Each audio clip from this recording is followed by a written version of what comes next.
Guys, listen. I think the UFC right now is ruining, destroying Conor McGregor's career. We could argue, like people can argue, say that UFC made Conor McGregor's career, but I'll say otherwise, because the things that Conor McGregor has done for the UFC is just insane. The money he brought, the attention he brought, and they don't treat him how he's meant to be treated, like till this day. Like I even think the UFC robbed Conor McGregor, because even though he was paid millions for this fight, he made way more than that. Like the UFC made more than that and gave him a certain amount, and then they kept the rest. And now what they're trying to do is basically Conor McGregor, he has 2 fights left on his contract. This is what he said on the interview. He has 2 fights left on his contract, and obviously he was meant to fight Michael Chandler this year, but then it got delayed. And he even said he keeps getting delayed, his fights, and keeps getting delayed.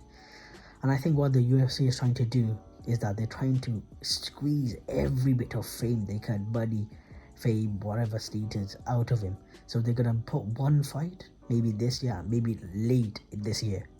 And then they're not going to have a fight straight away. They're going to use his second fight on the contract.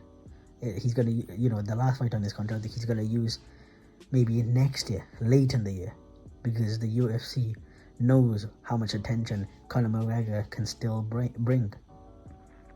And even after he finishes the contract, I think the UFC is going to do something where they try and keep him. Because the UFC knows what he is worth still. So yeah, I just believe they literally, not like with Conor McGregor, he could maybe go on, fight Manny Pacquiao or some other boxers and stuff like that, and earn insane amount of numbers again, like how he earned during the during the Floyd fight. But the UFC is just like I can tell Conor is itching to fight, but then the UFC is like, no, you're staying here. We'll fight like later on this year or maybe next year. They're just squeezing everything they can out of him. And you can tell it's taking a toll, because these interviews he's getting like he's on something, he's drinking stuff. I mean, he doesn't look right.